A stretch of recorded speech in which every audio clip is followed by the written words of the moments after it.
Okay. Clear enough, huh? Okay. Good afternoon, everyone. Bismillah.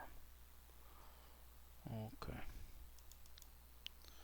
Let me share my screen. Okay. Let me also record now. This is class number 6, right? Am I correct? Hello?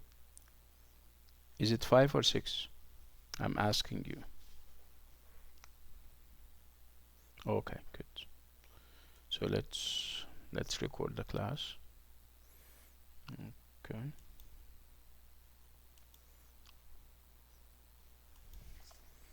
So this is Dr. Sameh, and this is class 6. Okay. And we are on our way, and the class is recorded as usual. Okay. So what do we have on the agenda today? We have a number of things that we're going to address. Like I said, we're going to revisit the poems. I trust that you have approached them with fresh eyes, like you promised last time. And we're doing the poems, and we're going to also do the necklace by Maupassant, and then start talking about drama, because drama is part of the course, and we're going to talk about the elements of drama, leaving the application to perhaps next week. Okay. So the necklace by Maupassant. Have you read the short story? We've been talking about it. Preparing for it for perhaps 2 weeks, right? So if you have read the short story, The Necklace, I would like you to type 5, perhaps. Type 5 if you have read Maupassant's The Necklace.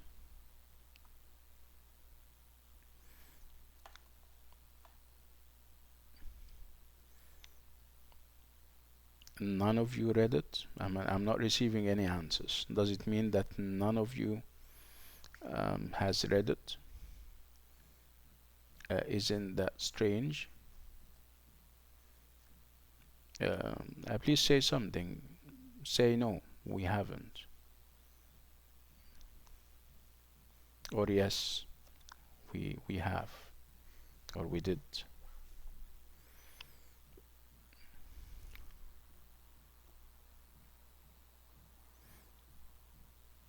Okay, who else hasn't read short story? Why is that? You have access to the short story already, right?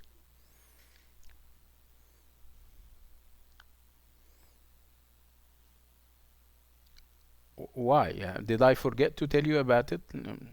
Of course not, because we were supposed to read it last time, to do it last time, to speak about it last time. So how can we work on it now that you haven't read it? Ahmed is saying, honestly, doctor, I'm working 6 days a week and I was quite busy with midterms. Okay. But we don't have midterms, Ahmed. Sahar is saying it was the deadline for the TMA and we were busy handling out. To be honest, I am a little frustrated because it's very boring to be and this has been the practice for quite some time. You read something and then we talk about it, we engage in discussions. But this is how classes should be conducted. It's not about one side saying everything and the other saying yes or no, right? Okay, Noor is saying that she is like Sahna. I'm not blaming you. I'm not saying um, I mean, the experience with you has always been very productive and very encouraging. Perhaps this is the reason why I'm asking, because of the liveliness of the conversation and the interactiveness that we get when you read something and you have input to contribute. You give your opinion. We agree. We disagree. This is what makes it interesting. But if you don't do that, if you don't do your part, which is reading the short story, it would be very difficult for I mean, yeah, now what I'm trying to say, it's not our style in this class. Okay, it's not our style to have the teacher saying everything. This is practical criticism, and practical criticism is about I mean, everyone reading, and then we start this interesting discussions and agreements and disagreements, right? Anyway, so the necklace again, we're doing the necklace, and perhaps okay. I also asked you to kind of go over the different short stories. Have you done that? Have you? You said you're busy. I mean, submitting the TMA and working on it. Okay. The poems, at least. The poems are short, right? Have you revisited any of the poems? Have you read any of them when we finished class or after we finished class? Like we said, I mean, every time we read the poems, we come up with new ideas, right? New insights and new thoughts. Have you done any reading at all? I should be asking you this question. Have you done anything at all other than the TMA? You guys have an entire week. I don't give you whenever I have only one class per week, I normally give another extra class, which I don't do with you. But you have an entire week, right? And I don't think in summer you're that busy, except for those who work.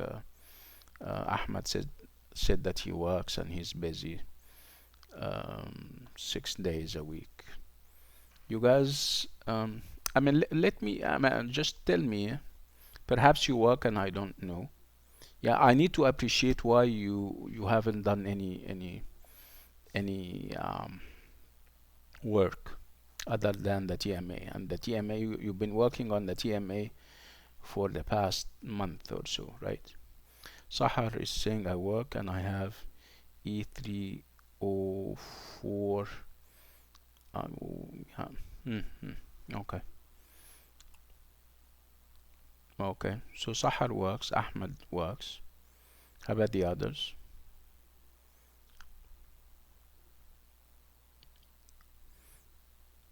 Abdullah is I work full time and I have 11 units. This, you mean 11 credit hours? Okay.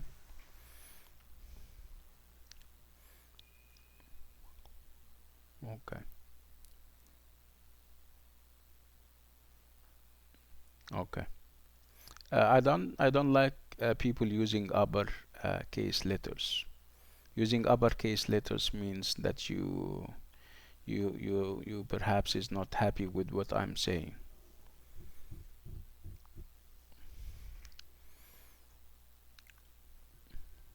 Okay.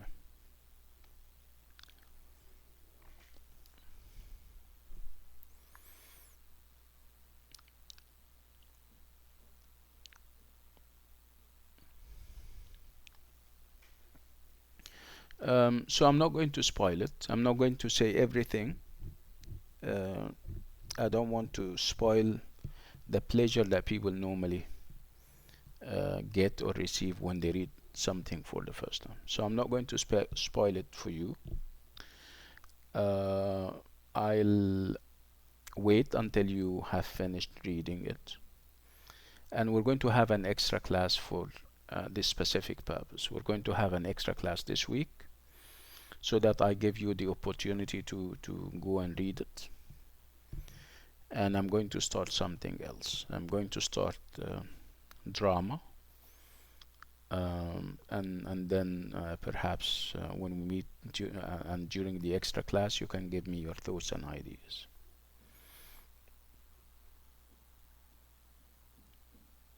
Okay, if you have a problem with your yeah, but because it looks, intimidating and scary, Haya, and I don't think you mean to be angry with me or upset with me because I haven't I haven't done anything wrong.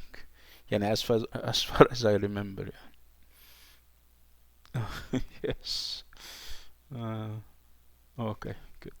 It's good that you have explained. Okay. So like I said, perhaps yeah, let's start in this way.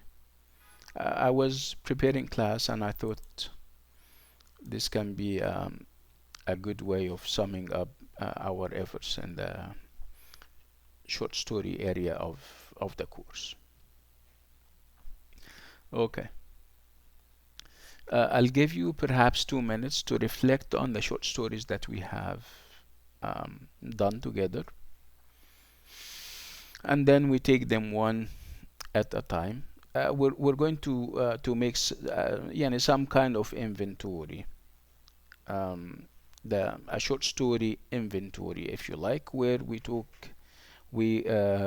remind ourselves of the different short stories and talk about their broad lines, talk about the different elements that apply to the short story. By way, I mean, this is meant to kind of refresh your memories about the short stories that we have taken together. Okay, so we're going to start with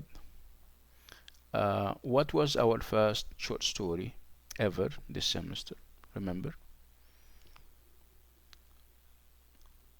So our first encounter with short stories was with, remember, I Will Try Tomorrow by Mona Ragab, right? So the short story is I Will Try Tomorrow, and the title is very significant, like we said then or at the time. And the author is Mona Ragab. Does it concern me whether she is Egyptian or Sudanese or Saudi? Does it make a difference? I'm asking you. No, absolutely not, like Maha is saying, because we focus on the text.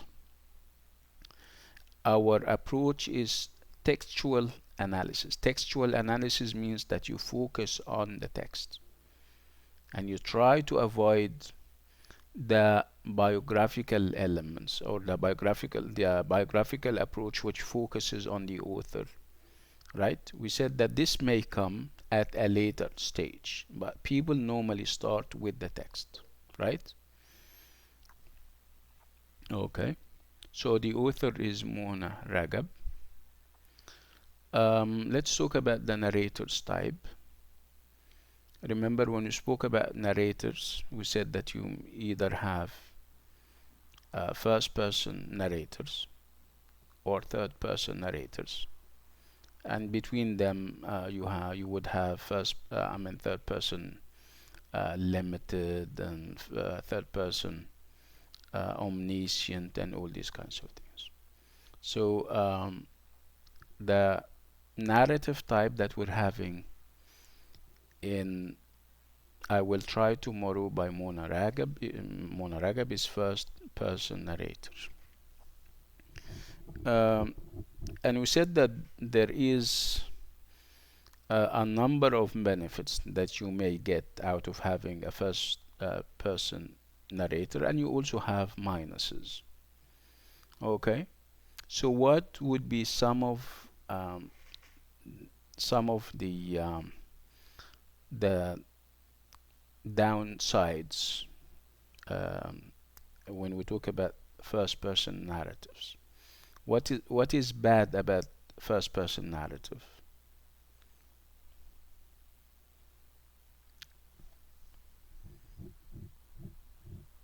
Remember?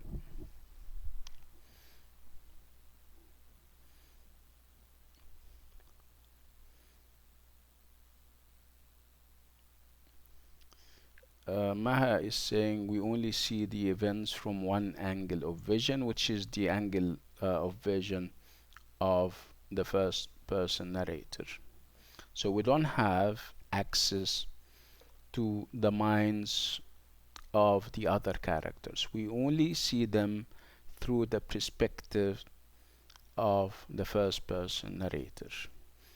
So you cannot really tell whether he is objective, he or she, of course, whether he is objective in relaying the events or not, right?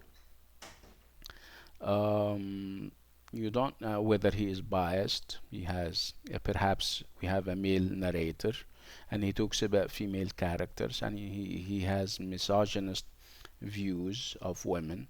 But you end up having somebody who is biased, who's saying stuff that never happened, for example.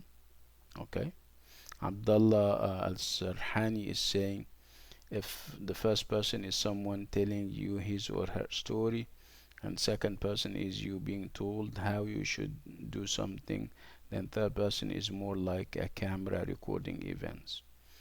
Okay, it's not questions that you're asking, you're explaining stuff, ya Abdullah. Thank you so much. Okay. Um, Again, we can only have a problem if the first person narrator is a child. Okay, and he's giving us the events and what happens with the other characters through his perhaps limited worldview. You have a problem, right?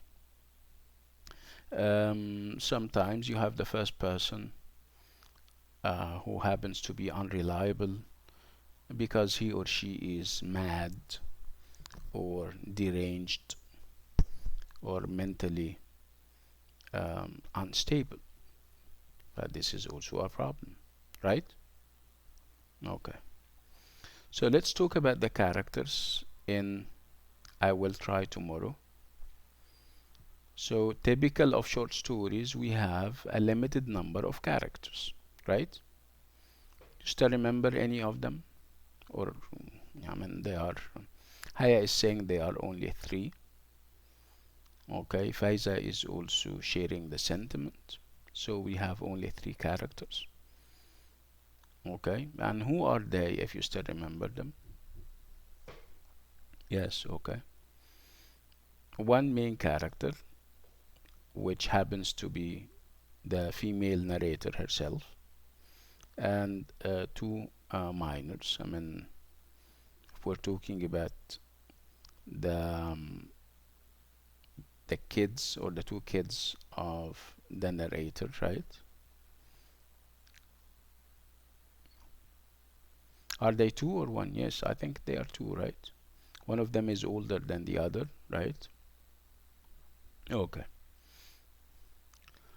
Let's move to the setting. So, what do you have to say about the setting in I Will Try Tomorrow by Mona Ragab?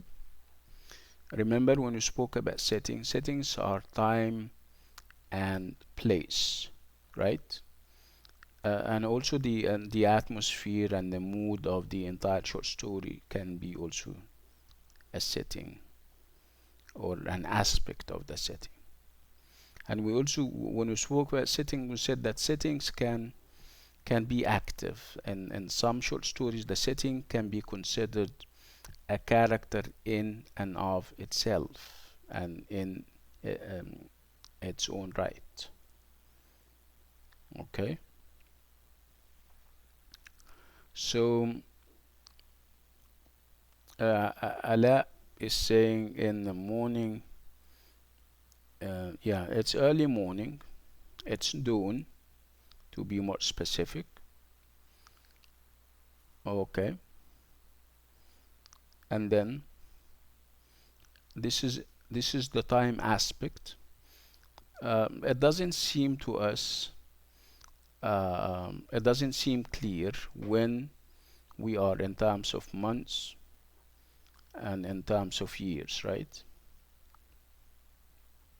You wouldn't, okay, you wouldn't judge the time based on the place. For example, you say that the the place is Egypt, and Egypt, if they are in, it wouldn't tell you. For example, if you judge, if you say that it's summer, judging from some clues, um, it sometimes it doesn't quite help, right? Because Egypt is, um, I mean, the weather in Egypt is hot for the most part. Um, well, I wouldn't give, yeah, timeless. I mean, Haya is saying it's timeless. Um, I don't think that this short story would measure up to the idea of timeless. Timeless means that it's kind of quite an achievement on the part of the short story writer. Um, unless you mean universal, yeah, I think you mean universal. Universal in the sense that uh, um, it applies always and everywhere. Okay. So the let's talk about the place aspect of the setting. It's where are we in the short story? Where are we?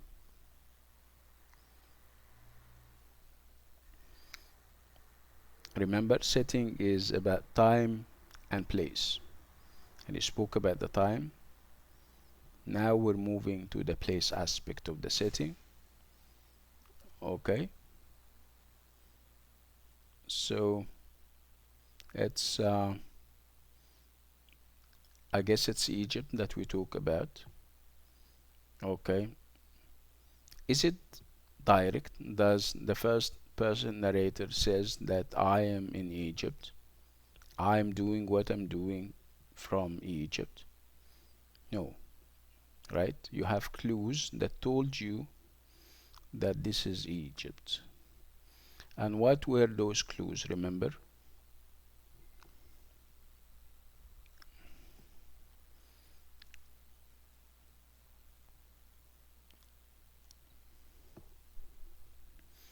Remember there was this talk about obviously the flat overlooks the river Nile, right? And this is can be an indication, right? Okay. Do we have, I mean, perhaps mentioning of any names? I mean, names can tell you about. Perhaps this is not as clear as in the other short story, where you will have names of characters and you can almost tell that those names are Egyptian names. So this short story is very short, and perhaps this is the challenge that you may encounter. You don't have the luxury to reflect on perhaps the names of characters. We don't have that, right? You don't have many clues that can tell you. You don't feel comfortable saying stuff because you're not too sure about it. Okay. Right. I don't think that the setting is very active. I cannot consider the setting an active participant in what happens. We don't have that in this short story. Let's look at the style, the language. When we talk about the style, um, and at the core of the style would be the language, of course. What do you think of the language? The diction. Diction means words and their choice. The choice of words. Maha is saying it's very simple. Yeah. Okay. And simplicity, like I said, is not a bad thing. You can be simple and deep, right? Yes. Okay. So the basic idea would be uh, using a language that suits the characters. You wouldn't have characters who are very simple, perhaps not educated, and you put into their mouths big words. I remember there was a famous author. I mean, he used to write, TV serials or series. His name is Osama Anwar Okasha. He's Egyptian, and he used to write very beautiful um, episodes. But the problem that I saw in him was this idea. Now, all the characters are very wise. They speak a language that does not suit their their life, their station in life, the level of education that we know they have. When you have, for example, um, a simple worker, but when he talks, I mean, he utters nuggets of wisdom. Yeah, it's true that people you don't have to be educated to be wise, of course, but the frequency of having characters like these is very questionable. Okay, so again, the bottom line would be that there should be some kind of compatibility between the language and the character that is using the language. Okay, so let's talk about the themes and ideas that we have in the short story.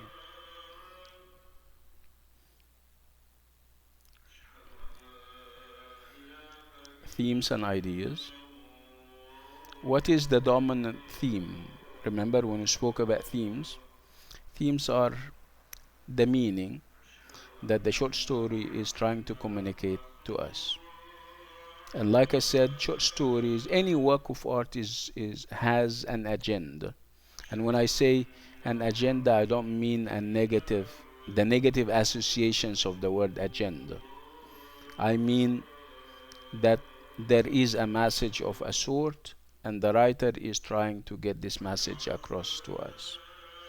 So, what is the idea that the writer, that Mona Ragab is trying to communicate to us?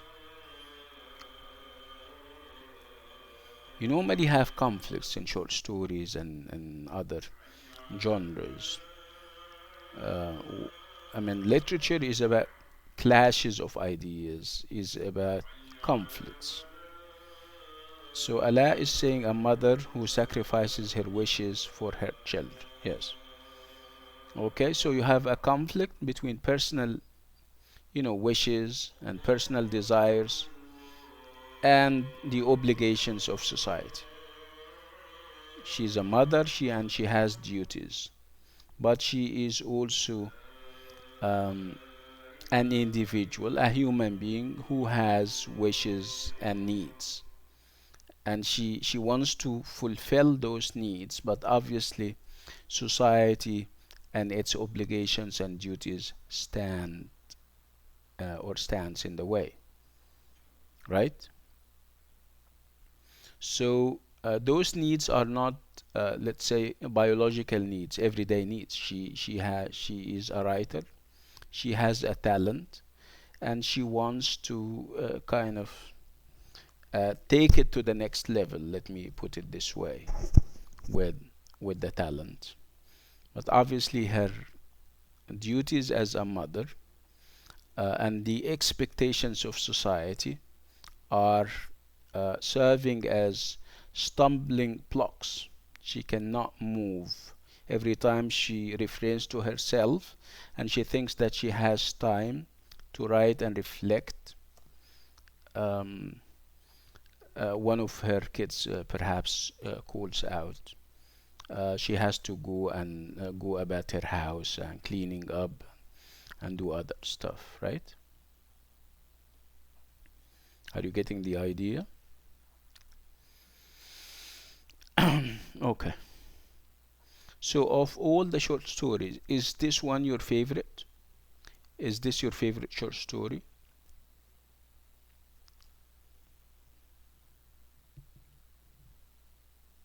Okay, Haya is saying yes. Maha is saying absolutely not. I'm not going to ask you why, because we have obviously, we'll have to go through the gallery of short stories.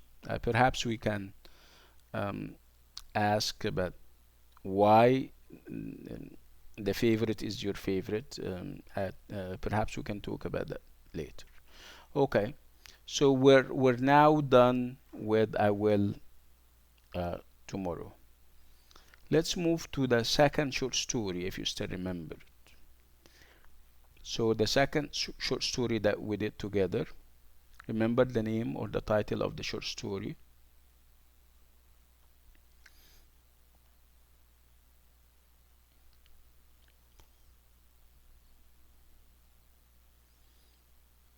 What's the name or the title of the second short story?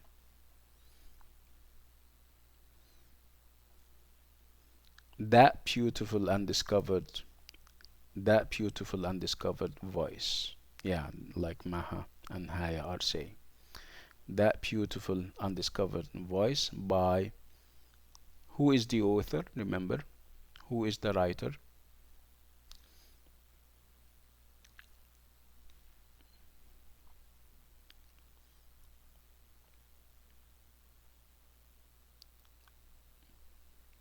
Okay, so it's Salwa Bakr. Yes, Salwa Bakr is the author of That Beautiful Undiscovered Voice. Okay, so what's the plot? What's the main idea? What is the storyline? The storyline in That Beautiful Undiscovered Voice.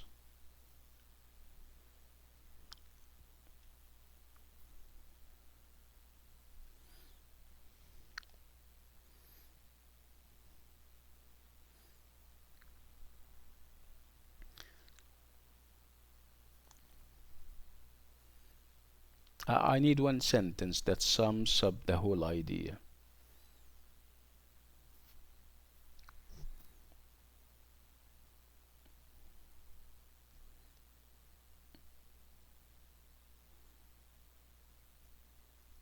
Hmm? Look at the title. The title can remind you of the storyline if you don't remember. The title can remind you because it sums up the whole idea. That beautiful undiscovered voice. Arij is saying it's about a woman that has a beautiful voice. So what's wrong with that? Or and this is obviously does not say much, Arij. A woman who found out that she had or she has a beautiful voice. Okay. You need to tweak it a little bit and tell us what happens when she discovers that she has a beautiful voice. Maha is saying what you're talking about, Yamaha, is the theme or the idea. We're focusing on the storyline now. Haya is saying a wife who tries to convince her husband, convince him of what? Haya.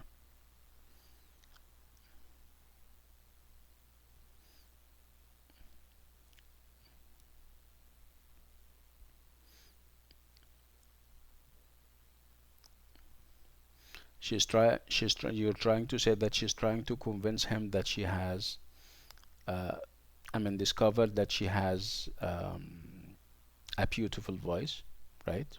Okay.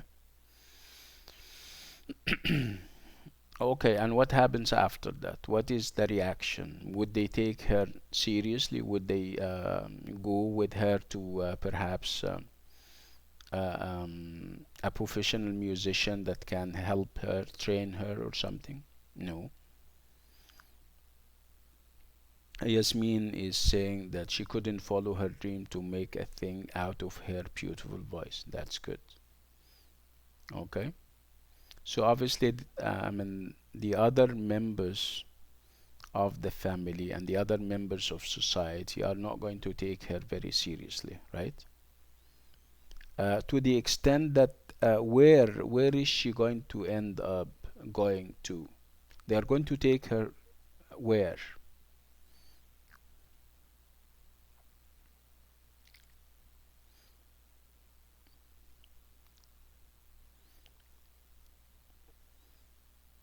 Remember, she went to the doctor, right?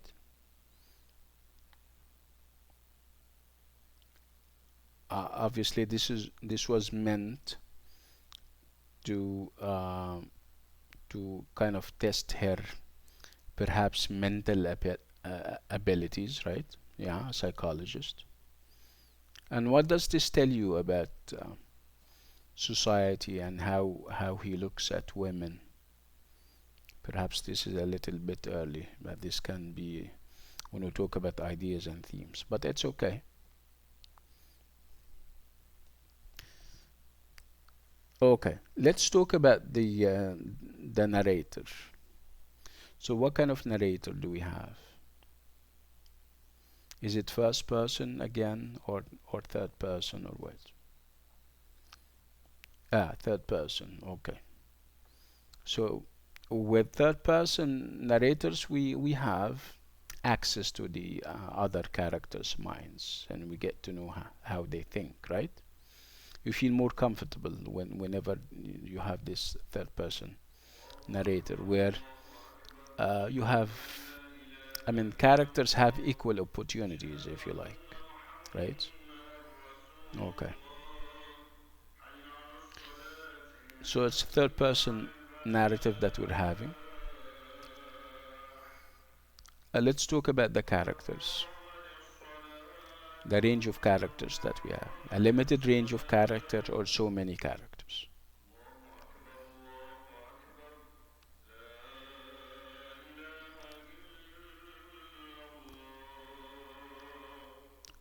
right? A limited number of characters, typical of short stories. Do you still remember their names? Because we have names this time around, right? It's not like the first short story where we don't have any names, right? So yeah, you have Sayeda, you have her husband. I don't remember what was his name. Abdul Hamid, right? We also have the doctor. We have Isa. Isa is mm, the guy who works in the grocery store, right? Okay, nice.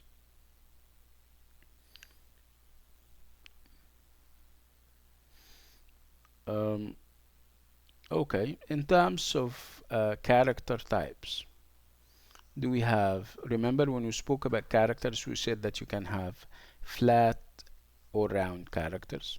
You can have dynamic or static characters. So what do you think of the characters? Are they flat? Flat means that they don't develop. They stay as is, right from the very start until the very end. So what kind of characters do we have? Flat or round characters? Have you seen any, have you detected any development with any of the characters? Is the Sayyida that we meet at the beginning uh, the Sayyida that we meet at the end? Or is she different?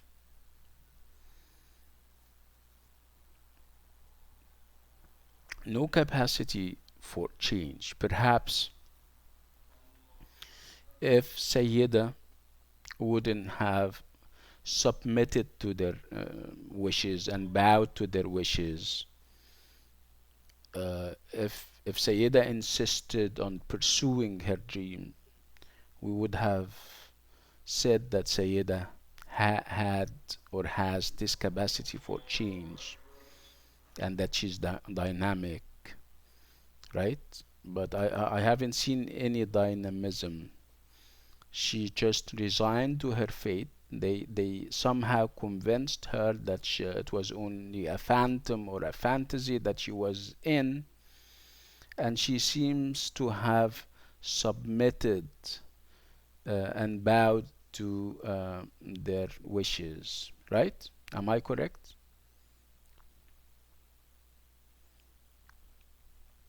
If you have a dynamic character, the dynamic character is the round character. The round means that you have different facets. You don't only have one dimension.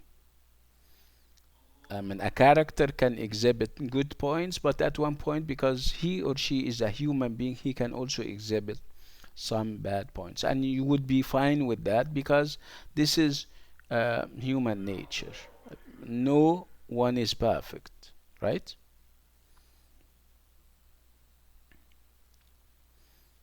Are you getting the idea? Okay, so let's talk about setting. Setting is time and place. So time, do we have any indications as when we are in terms of time? If we have any clues about the time. The time can be a year, can be um, a point in time, right?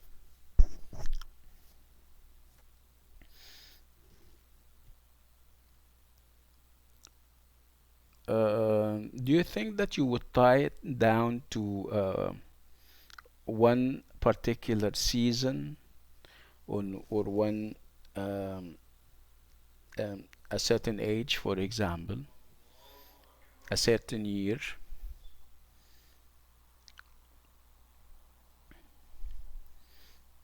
This is perhaps what we would refer to as universal. Time is universal.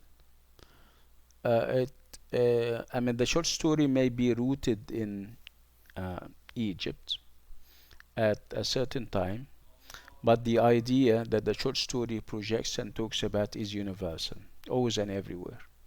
You always have that with women, right? Um, the idea that you may have potential, but society and its forces, male as they are, misogynist as they are, they just suppress you, right? But in this case, or in this sense, um, the short story would be universal in this aspect in terms of time because it's always and everywhere. And I mean, not only time. See what I said? I said always, this is time, and everywhere it means it can be in Egypt, it can be in the US, right? Okay. So let's look at the language and the style. Perhaps if you compare it to the other short story, you would feel the difference, right?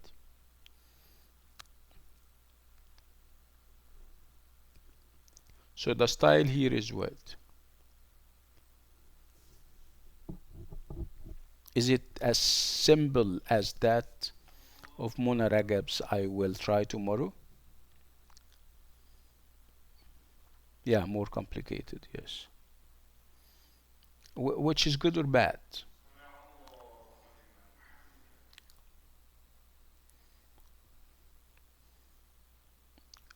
Yeah, we're not using the word complicated in a negative sense. Rest assured, Yamaha, don't worry. We're reassuring you that we're not using the word complicated in a negative sense. Perhaps the word complex would um, kind of capture what we're trying to say. Complex means that it is subtle, it's not superficial. There are issues and situations that would need more than just a simple language, and this is actually what Salwa Bakr is doing. Maha is saying it is just suitable for the character's nature. I agree, and this is what I'm trying to say, right? I referred to a very interesting element in this short story, which is the idea of intertextuality, and we spoke about intertextuality at one point. Intertextuality means that you have references to to your culture and the other cultures as represented in novels and short stories, other short stories, you know, holy books and sacred books like scripts, um, mythology, the mythology of the culture and other cultures. Quotes from, like I said, you can have quotes from the Quran. You can have also have say old wise sayings or proverbs, names of songs. So these are all part of the intertextual project that Salwa Bakri is also maintaining in the short story, right? Yeah, excellent, excellent. This happens to be one of the main refrains. Refrains is when you get a line of poetry or a line of verse repeated over and over again. أنا بحب عيشة الحرية يا حلاوة الدنيا. These are cliches, and they are part of songs that got repeated over and over again, right?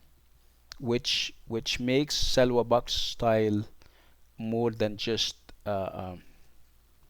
what meets the eye. She is a complex writer by all means, complex in a positive sense. She's very subtle, and her language is, you know, her language and her style are very literary. They are rooted in the literary traditions, the Arab and the Arabic literary traditions. Okay. Um, so let's talk about the themes and the ideas.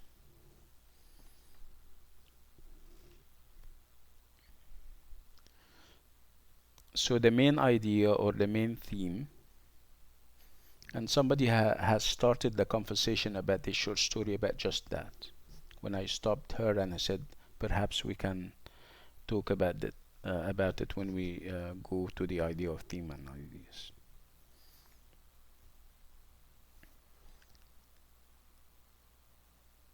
So, do we have any clashes? I mean, clashes of ideas, I mean. Do we have any conflicts typical of good short stories?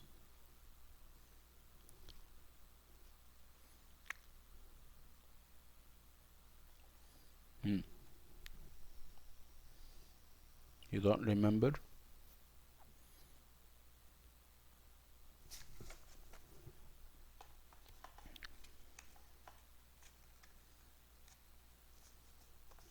So, at the core of this short story, there is a clash or there is a conflict, right? And the conflict is simply between, again, women's wishes and desires and society's expectations and obligations, right? So Sayyida, as a woman, um, she is expected to fully tend to her family's you know needs, and she's not supposed to kind of think of herself, of her perhaps her talents and skills. And if she does discover that she has a talent or a skill, society wouldn't allow her to kind of go through with it, follow through with the skill or the talent, take it to the next level, right? Society wouldn't even expect her to have a skill or a talent. And if she does speak about a skill or a talent that she has, society would say, no, this is mere fantasy that you're engaged in. Okay? And they even may accuse her of perhaps being out of her mind, and in this case, she would need therapy, right? medical intervention of a sort. So Maha is saying it's this struggle against suppression and neglecting of society and family. Yes. Again, this is what the whole idea is about. She and also the choice of the talent that Sayyida has is very significant, right? The talent that she has is that she's singing. She knows how to sing, because singing is always associated with the idea of freedom. Okay, it is as if Salwa Bakr is saying that women are not free. Okay, um, they are fettered and chained by society's expectations of them, right? So by having her talented in singing, it is a message. Singing is again is about you know, freedom, and the choice of the songs that and the I mean the cliched and stock singing lines that she chooses is very significant. Okay, it's بحب عيشة الحرية, for example, for one, right? So freedom. If you're saying that, if you keep repeating that, it means that you have a problem. You don't feel that you have that. But you express that in your singing, as if you have a wish that is not being fulfilled. Again, society wouldn't allow you, misogynist as it is, male dominated as it is. This is, of course, Salwa Bakr, not me saying. I'm only interpreting what I see happening in the short story. I may be carrying it to extremes, but no. Again, like I said, we can have different interpretations, right? Okay. Uh, so did you like this short story? Is it a favorite? Is it a favorite to any one of you?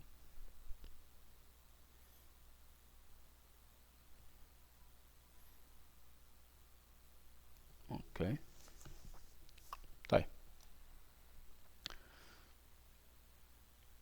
Yasmin is not is saying no. Okay. Allah is saying no. Let's move to the third short story that we have done together. So is it the one by Tayyip Saleh, I think? The third short story was A Handful of Dates by Tayyip Saleh, right? I think I answered the first two questions on the table, right? So the third short story that we did is Tayyip Saleh's. Let me check. Yes.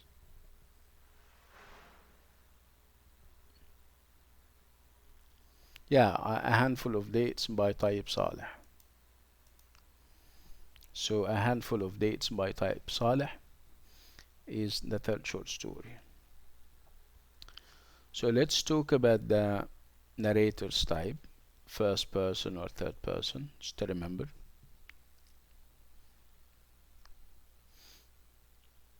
Yeah, A Handful of Dates, yes.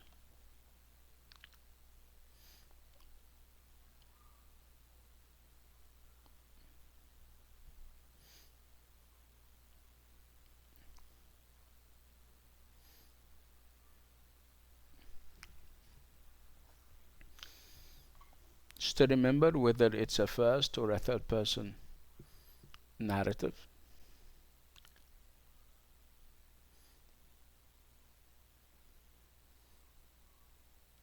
Oh, okay. So it's a first person narrator. Is it Okay, should we take your word for it? Yeah, Ala. Ala is saying first person.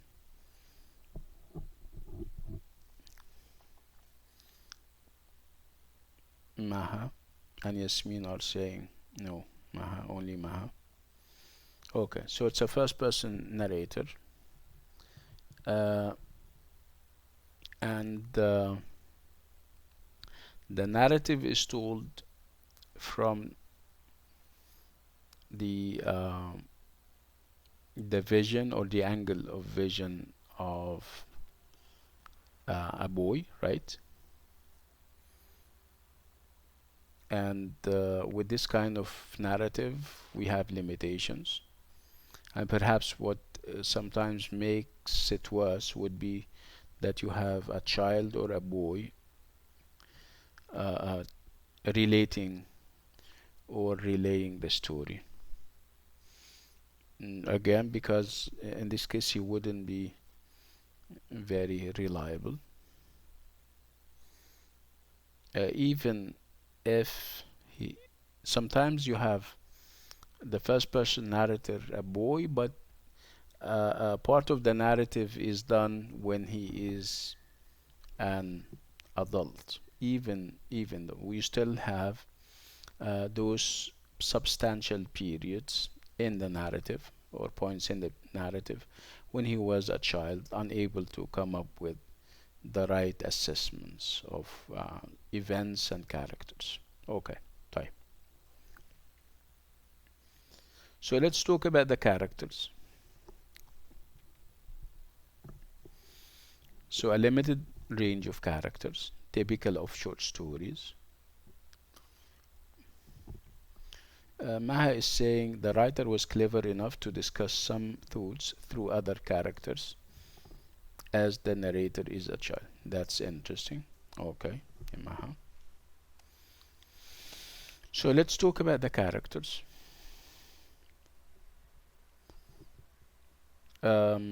So do we have the name of the narrator?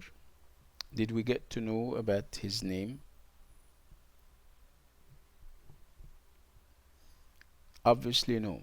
We're not given his name. Okay. But we're given the name of some of the characters, right? So let's talk about it. So you have the child, you have his grandfather, and you have Masoud, right? Nice. So let's talk about the setting. Where are we and at what time? Are we still in Egypt? Because the first two short stories were set in Egypt. We are in Sudan this time around, right? And it's the date harvesting time, like Maha is saying. Okay. So the date harvesting time or the crop harvesting time, if it's harvesting time in any culture, would that be happy or sad time? Would that be a time of conflict or a time of peace and stability and order and love and fellow feeling and sharing? What are we having here? For the most part, harvesting and harvesting times are very good occasions for people to get together and to feel happy because it's about producing, it's about having, money and having everything, right? But this time around, or in this case, we have an issue or a problem, right? We have a conflict of a sort. What are or who are those sides to the conflict? So the conflict is between whom and whom?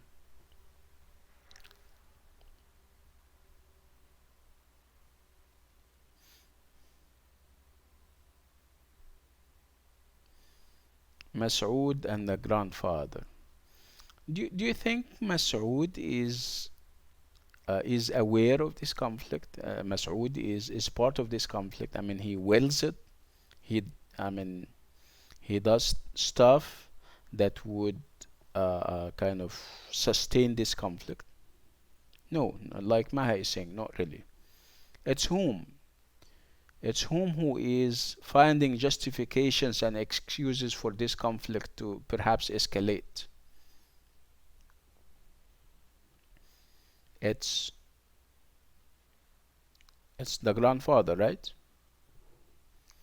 And this is perhaps one reason why uh, the child narrator, the grandchild or the grandson, is not too happy. I mean, he doesn't find, innocent as he does not find his grandfather justified in this kind of hatred that he has towards Masoud, right?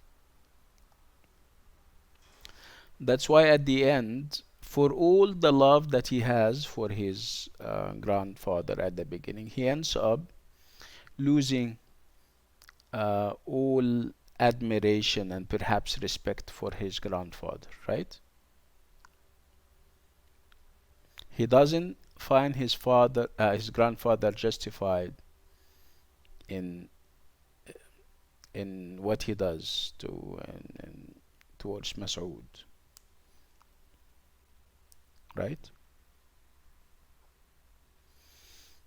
Um, let's look at the language. Let's look at the language and style.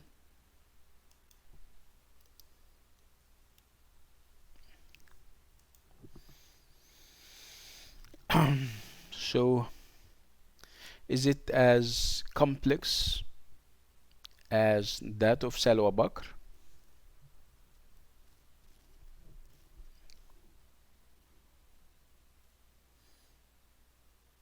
Simple and not complicated. Okay, Mona is saying.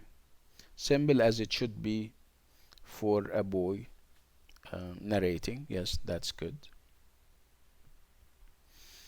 Um, so it's simple language, quite in keeping with the kind of characters, with the kind of environment, right? Okay. When you compare, when you set it against that of Salwa Bakr, so Salwa Bakr's languages would be perhaps more complex, um, lots of details, right? Okay.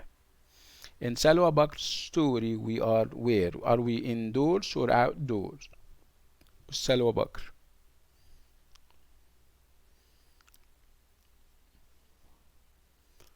Indoors, right? But with Tayyib Saleh, we are outside in nature, right? With the beauty of of perhaps the countryside, right?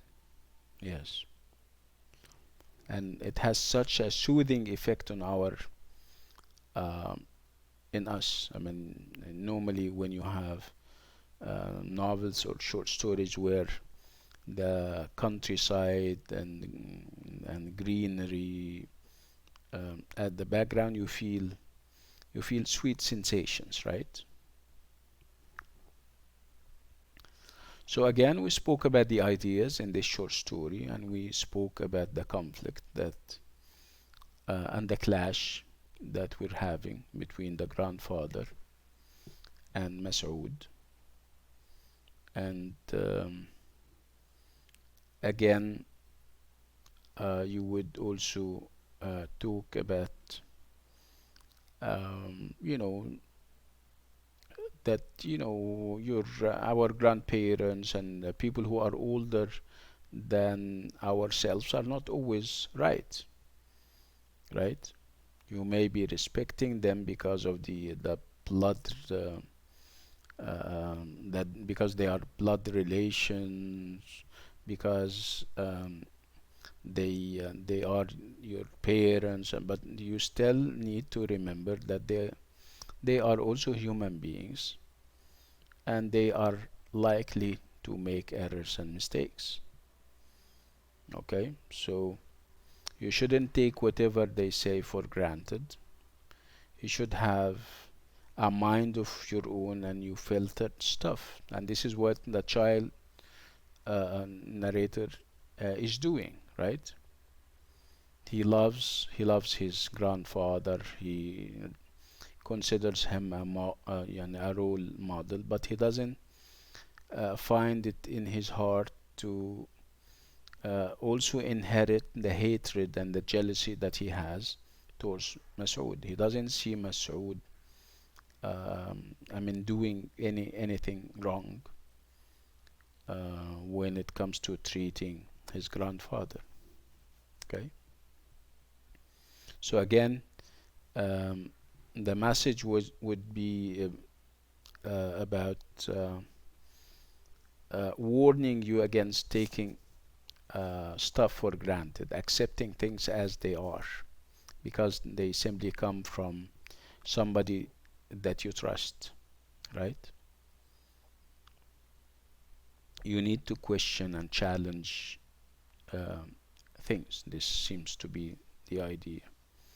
If they are fine, if your mind accepts them, that's fine. If not, you perhaps need to reassess how your grandfather or your parents approached the whole issue, right?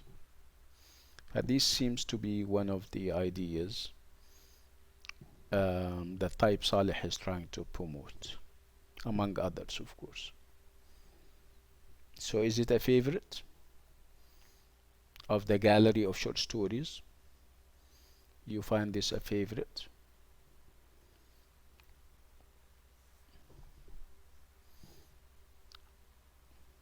No? Yes?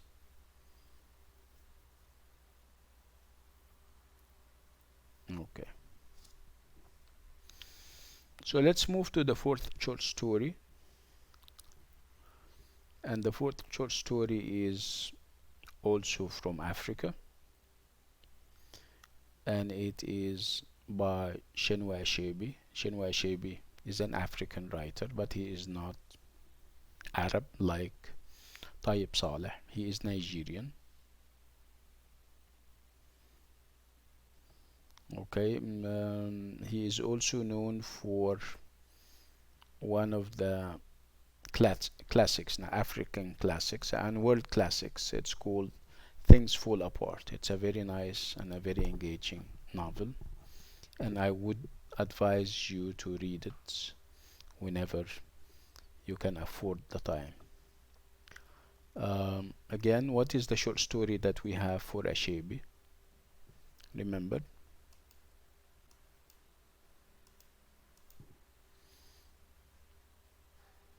Yeah, the dead man, the dead man, man's bath, right?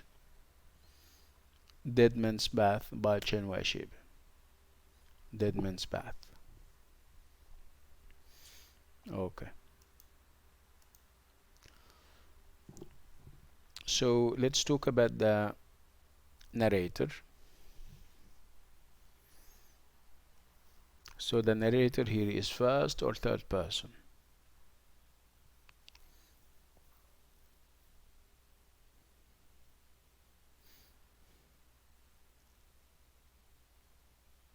Third person, absolutely. It's third person. Yes, good. Okay. Let's talk about the characters. Limited number of characters, right? So do you still remember their names? The characters. And perhaps if not their names, what they do. One of them is obviously a young headmaster, right? And his wife. And who else? These are the two major characters, right? And one of the elders of the perhaps the village, or the priest. Yes. Okay. So what is the storyline? Just to remember the basic plot line. The whole short story is revolving around what?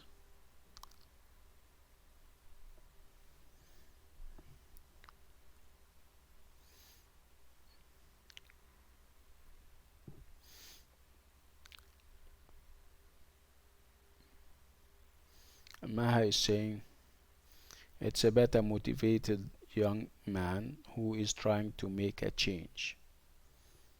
Okay, can you give me details? Because this is obviously can be the theme, right? Or the main idea. I'm talking about the storyline.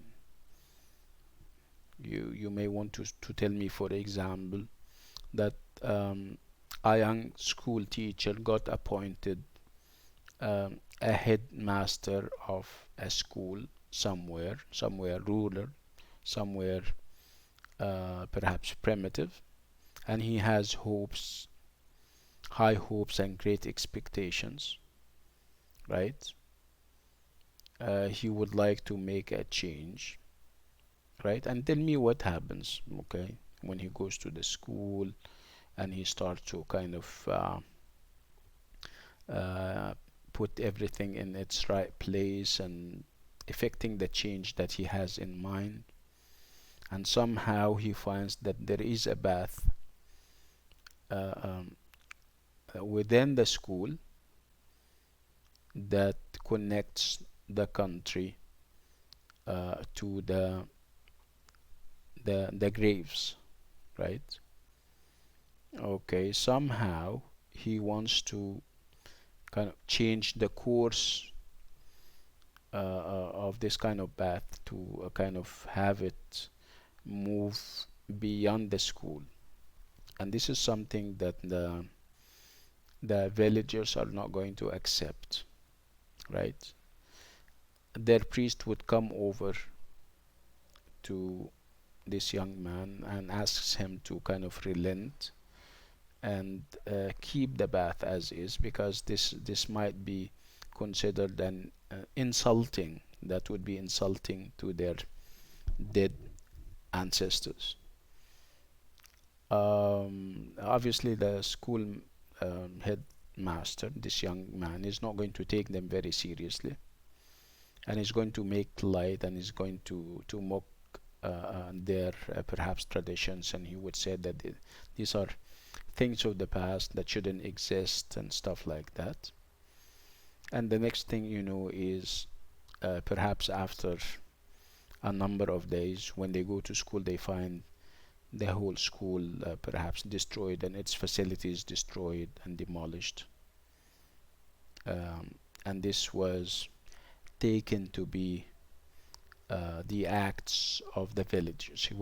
They were not happy about what the young man was saying about their traditions and about their ancestors, and the fact that he was mocking those traditions, right? Okay. So the setting, where are we? We are in Africa. Obviously, it's a Nigerian village, right? Time. Do we have any indications? So obviously we're not in the city, right? Cities and towns are planned in such a way that there is obviously a place for the living and a very far away place for the dead. It's only in villages and in countryside areas that you have this confusion between who is living and who is dead, right?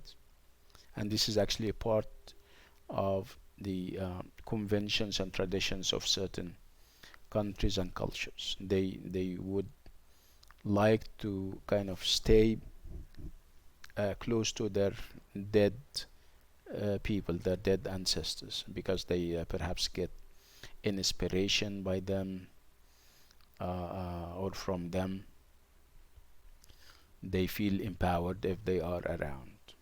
Sometimes in some countries, they even worship their ancestors, their dead ancestors. I think, if I'm not mistaken, this happens in China, where um, you're talking about living people uh, worshipping their dead ancestors. Okay. Let's look at the language and style. So, how do you see the language and the style?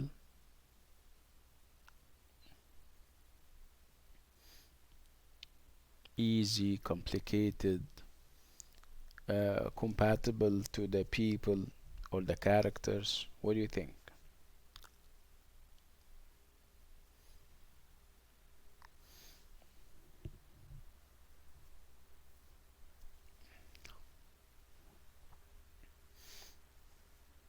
Mm. Any ideas?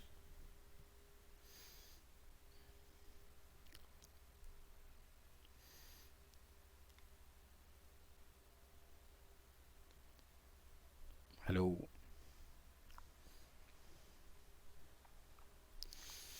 Would you say that the language is simple? It is, right?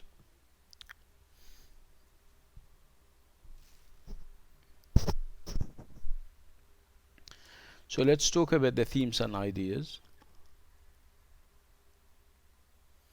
What is the dominant theme and the main idea? Do we have any conflicts in this short story? Any clashes? Any clashes of ideas?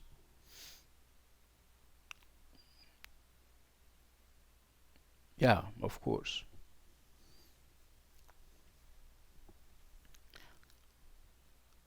So obviously the young headmaster is representing something, and the villagers and the priest represent something else, right?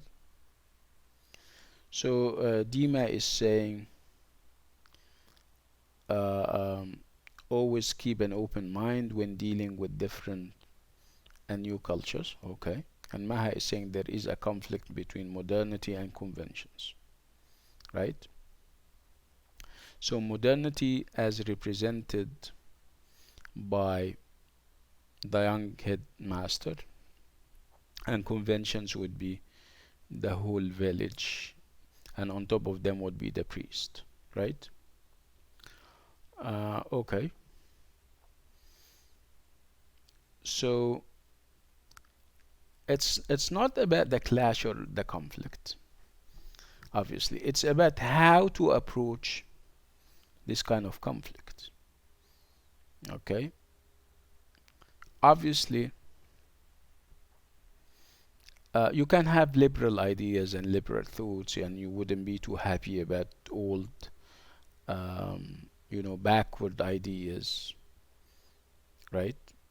But you wouldn't go and hit people in the face and say that you guys are primitive, you guys are very conservative, your ideas are bad. What is it that you're talking about when it comes to your ancestors? Is that correct? Is that the right approach? If you're trying to tell people that their ideas are not very does not lead anywhere, and they are old, and the age is different, would you approach them this way? So what happens if you, so you're advising them, okay, you're fine. I mean, you're saying, listen, what you're saying is may apply to perhaps hundred of years ago, but not now. Okay, what kind of approach would you adopt? Would you go and say you are ignorant, you are, I mean, your ideas are decadent, you are so tight and so set in your old ways? You do that? Or you take it easy? I'm asking you. You approach them if you have a reformative agenda, if you want to change them and effect reforms and changes, you would um, need to win their minds and hearts, not attack them and their conventions and traditions, right? Yeah, Haya is saying you should say it with classy style. Simply وجادلهم بالله. Remember this? Is it a hadith? Uh, um, correct me if I'm wrong. بالتي هي أحسن. That's what I meant, right? You may be different. You guys may be having divergent views. You don't see eye to eye on a lot of issues, right? But attacking each other wouldn't obviously get anybody anywhere. It's you engage in arguments, and whoever wins the argument would be the winner. Okay. So again, this may be what we're taking against this young man. The fact that he mocks and makes fun of the traditions of others. He doesn't stop there. He even says that this is kind of regressive. This is kind of counterproductive. This is kind of why we are decadent and why we are behind. Okay. Yeah, Maha is saying change the minds and the reality automatically would change. Again, so it's not about the what, yeah, Maha, it's about the how, right? Okay, it's not about the ideas that you're promoting. It's about how you preach these ideas.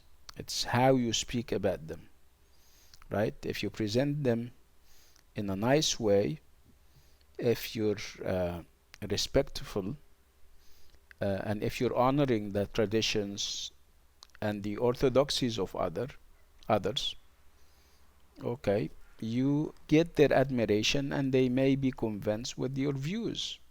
But if you attack them and challenge them, this is obviously not quite effective. Okay. Is it a favorite among any of you? The short story, I mean.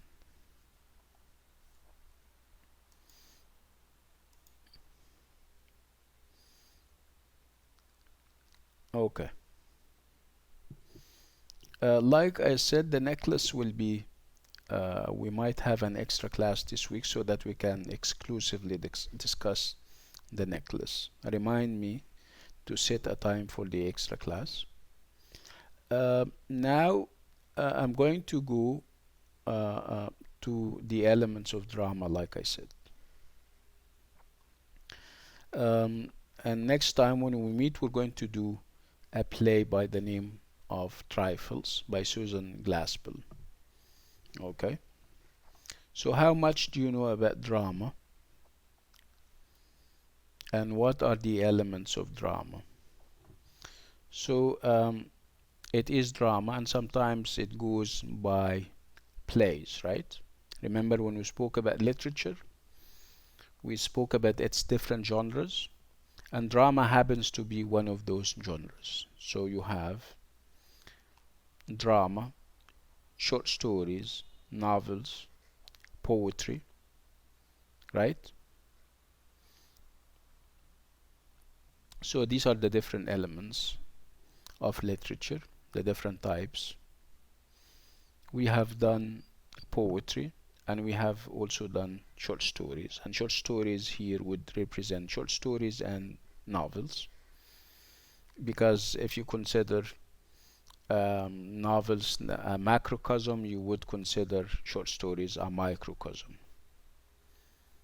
Okay, so it's time that we did some drama. Okay, so we're going to start off by breaking drama to its basic components, and the basic components would be its elements, as we're going to see, and then we make the transition to trifles, which is a drama or a play, right? So have you done any plays before? Have you read any plays? What are some of the plays that you have in mind that whenever you think of, yeah, let's give me names. Give me names of authors, dramatic or playwrights, and also give me some of the plays that you may have or may know.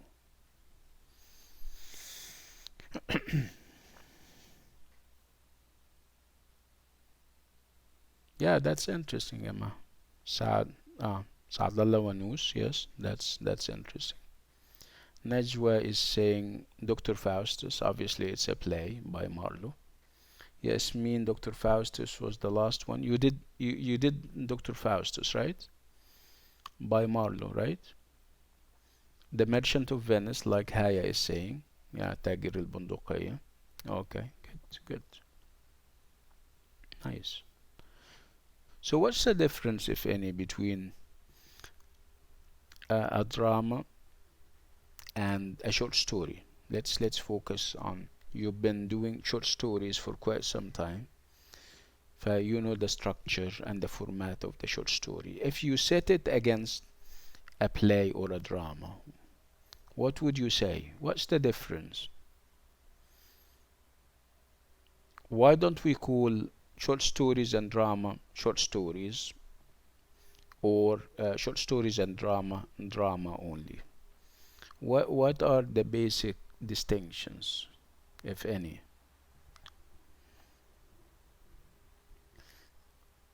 At the core of a play, what do we have?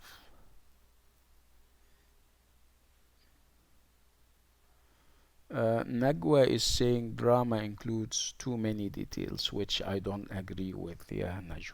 Perhaps you're talking about novels, not dramas. Haya is saying music. Yeah, there is an element of music. Yes, music can be an element. And because dramas are normally meant to be performed on the stage, the element of music is there. Yeah. Maha is saying the stage, the fact that you have to perform it on stage. Yasmin is saying representation, and I don't know what she means by representation. Maha is saying, yeah, we are protagonists are everywhere, yeah, Maha, whether you're talking about novels or drama. The effects, Najwa is saying effects. Yes, you can have visual effects, you can have stage effects and props, yes. And also the element of audience, like Haya is saying, you have audience, okay, watching the drama or the play. Okay, you don't have readers. You can have readers but dramas are primarily meant to be acted on the stage. They can be read, of course. Okay, so audience is a major element. Let's go and check and see.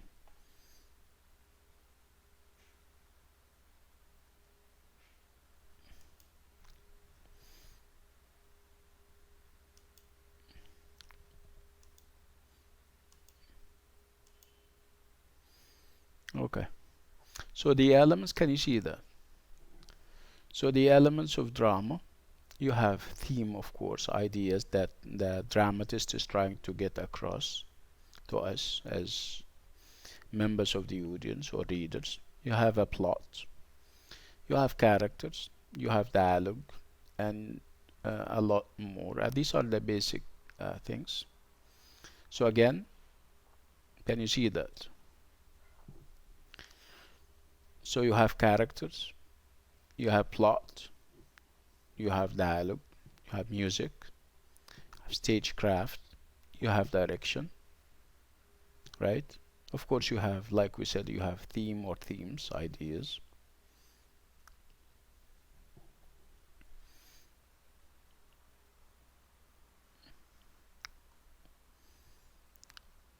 Okay,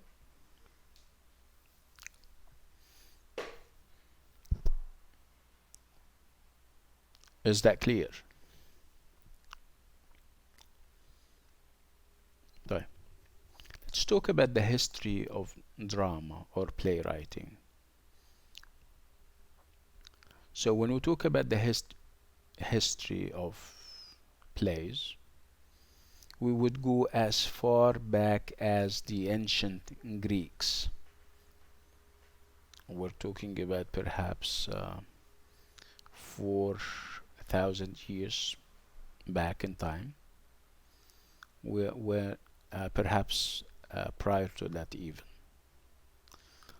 Um, okay, so these were the first people to write plays and to write them, and they were meant again to be staged, and people go and watch them on the stage. Remember, we were talking about the time where you don't have formal literacy programs. You don't have so many people who read and write, right? So it was um, meant to be staged on um, in theaters. Okay. Before I go into details about the history of plays and drama, I would like to talk about the different types of plays or drama. When I talk about drama, I talk about different types in terms of treatment, in terms of themes and ideas, in terms of subject matter. So the most common and the most popular type of drama would be tragedies. Okay, and I'll talk about tragedies in a minute, and I'm just giving the types. So you have tragedies, you have comedies, you have so you have tragedies, you have comedies, you have tragicomedies. Tragicomedies are plays that have elements of the tragedy and elements of the comedy contained in them. You have what we call farce, which is a type of drama. You have what we call melodrama. You have melodrama. Okay. You have what we call romantic comedies. Romantic comedies. Okay. And you also um, have what we call comedy of manners. Comedy of manners. Okay, so these are the different types of plays that we normally have under drama, under the genre drama. Okay, so you have tragedy, like I said, you have comedy, you have tragicomedy, you have farce, right? You have comedy of manners, you have romantic comedies. Okay, and every and each one of these different types has its own features and its own characteristics. Okay. Uh, in terms of length, you would have two main types of dramas. You have the classical drama, which is normally divided into 5 acts, 5-act dramas, like those of Shakespeare and Othello, King Lear, Hamlet. These are 5-act plays. And you also have 1-act plays. And you can, of course, you can also have, in the middle, you can have, dramas that are shorter or longer than 1-act plays. So these are the two broad types in terms of length and size. 5-act plays or 1-act plays. And the play that we're having in the course is a 1-act play, very small. Okay. Um, so like I said, I mean, when we talk about plays and drama, people always remember those two different types. They remember tragedies and they remember comedies. Okay, so drama started with tragedies, and again, we're referring back to the ancient Greeks who started this whole, uh, um, process of drama writing. I don't know whether you're familiar with some of the names that I'll be giving you. We have very famous Greek dramatists like Aeschylus, like Sophocles, like Euripides. I mean, do the names ring any bells at the back of your minds? Aeschylus, Sophocles, Euripides. These are the most important playwrights. Aristophanes, for example. So they are four now. So on top of them would be Aeschylus, who happens to be or who is known as the father of drama or tragedy. And then you would have Euripides, and then Sophocles and Aristophanes. Are you familiar with any of them? I mean, the names at least. Okay, that's okay. Okay. So if you're not familiar with the names of the authors, you may be.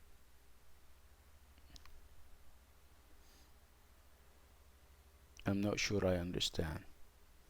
No, they're not mythological. They are real human beings, and they used to live at one in one of the ages, like I told you, and they used to produce dramas and plays. Again, I'll give you some of the works, and you may have heard of them. When I say, for example, Oedipus or King Oedipus, this is one of the plays. When I say the Oresteia, okay, this is also a trilogy. Trilogy means that you have three plays. It's also Greek, right? When I say the Flies by Aristophanes, these are plays. Yeah, Oedipe, like Maha is saying, yes. These are famous plays. Anyway, when we go down, we and then we perhaps reach the what we call the Elizabethan age, and uh, and this is part of the history of English literature. During the reign of Queen Elizabeth, you also have drama, and drama is inspired by the Greeks. But you have a major shift.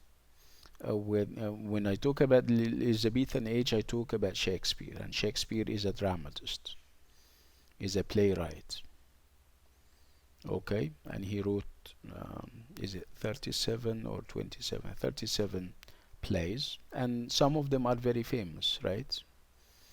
When we talk about Othello, you'll do Othello at one point if you haven't already done it.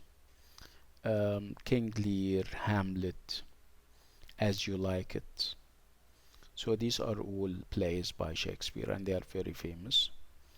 And Shakespeare used to write two kinds of plays. It's either tragedies or um, romantic comedies.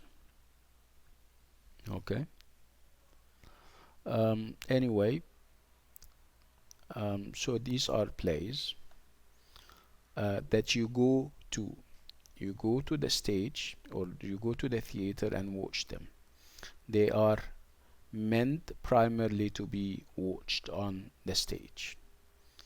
Again, does it mean that we don't read them? Yeah, you read them, but you need to be aware of the differences.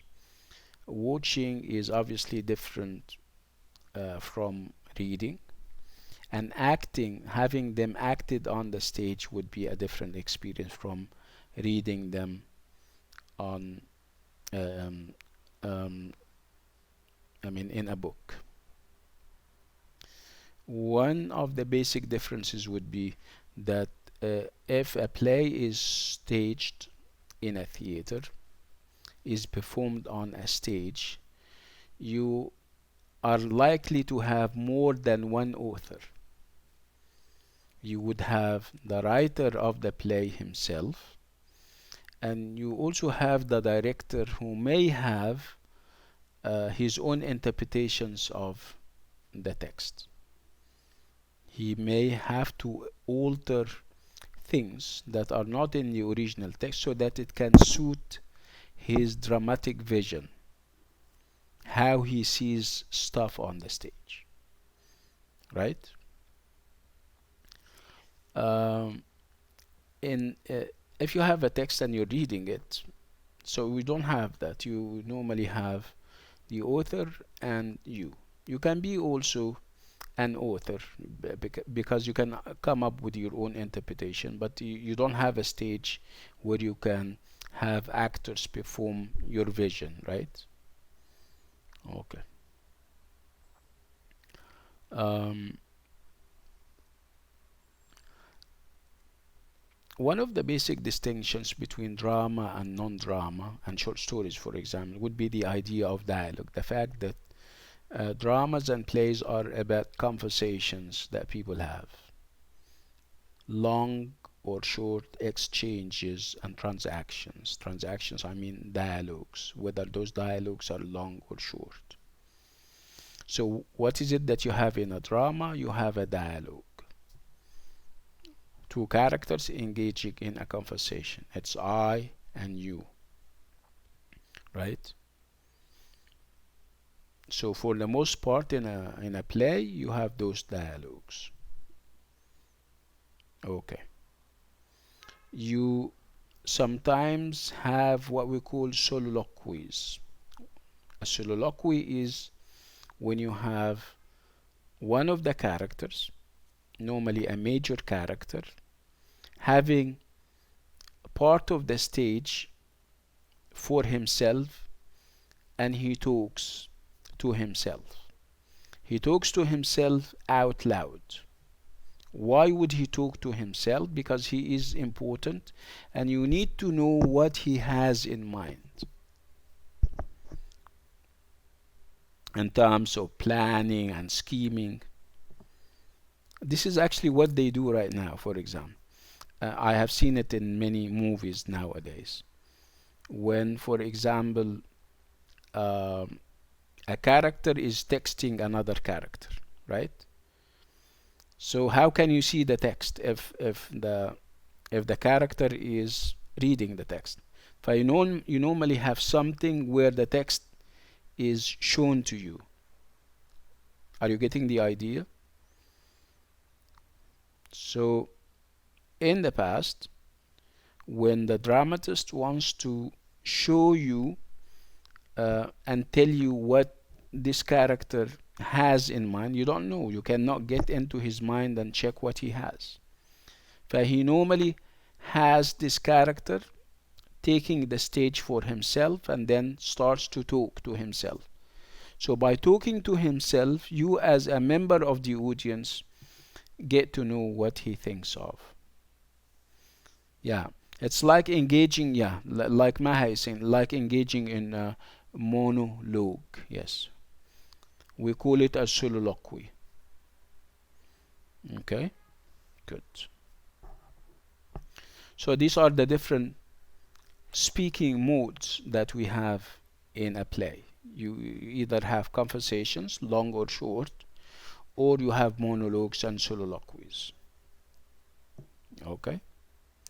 Like we said, in plays you don't have chapters or units. You have acts, and every act is divided into a number of scenes. Right? You don't have that in other genres. Okay. Do we have a pattern that normally gets repeated throughout in the different dramas? Yeah, if you talk about mm, tragedy as a genre, you know what to expect. If you talk about a comedy, you know what to expect, for example. So with tragedies, you normally have um, you know one central character, and we call him the hero, and this hero is also called the tragic hero. Okay, this tragic hero is exceptional in everything. He is perhaps a king or a prince, a military leader, okay, somebody who is high and mighty in his country or where he comes from. He does everything. Uh, um, I mean, everybody respects and honors him, but somehow he has a flaw within his character. He has a problem. He has a deficit of a sort. He has a weakness, and this weakness within his character prompts him to make a number of or errors and mistakes. And through those errors and mistakes, he meets his end at the end. His end is normally tragic. So those errors and mistakes bring about his downfall, tragic downfall at the end of the play. This is the basic uh, um, plot line in a tragedy. Um, a character who is noble, who is exceptional in everything except for a flaw within his character. This flaw will eventually bring about his downfall at the end. Look at all the plays that we're doing, the tragedies. If you're doing Othello, you have that.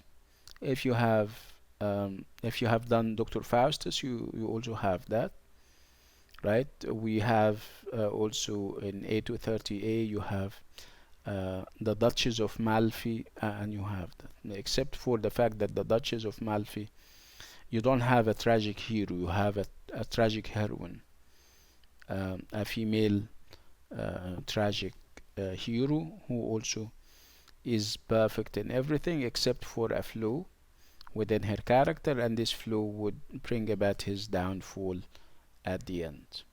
Okay, so this is the tragedies. You also have comedies or romantic comedies where you normally have people in high places.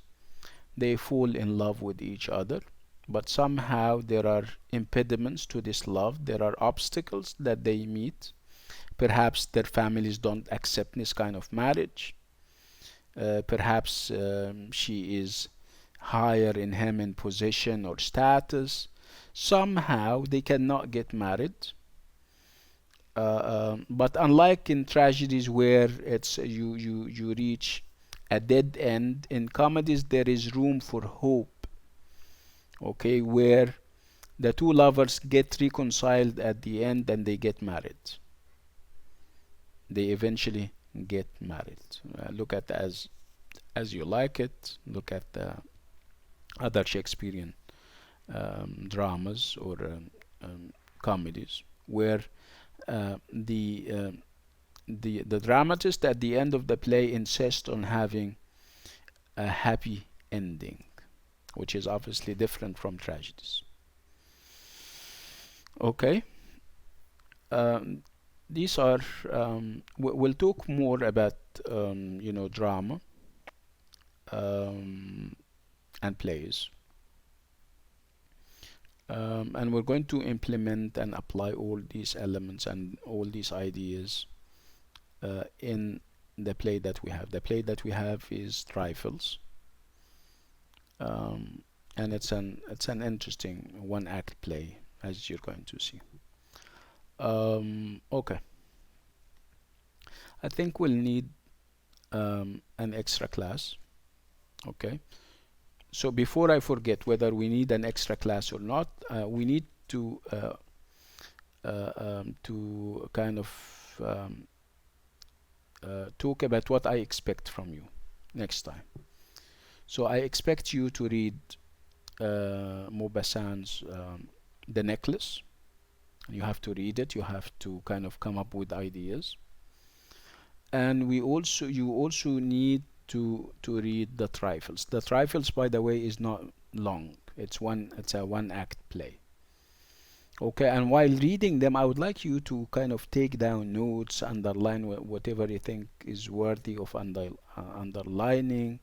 So let's make it a smart kind of reading, so that when you come back to the class, you have ideas that you can share and talk about. Would you promise me to do that? Deal, like Yasmin is saying. Is it a deal? Deal. Okay. It is a deal. Okay. I think. Do you have the trifles? Do you have the text, or should I kind of share it with you? You have it, right? Okay, that's good. Um, Again, it's not only the trifles. You're going to also read the necklace. Right. That's good. Okay, so until then, I'll check and see how much time we have left and see and assess the situation, and based on that I'm going to either call for an extra class or we can keep it to Monday. I'll check and let you know on the WhatsApp group, inshallah. So until then, whether during the extra class or the next class, until then I wish you all the best.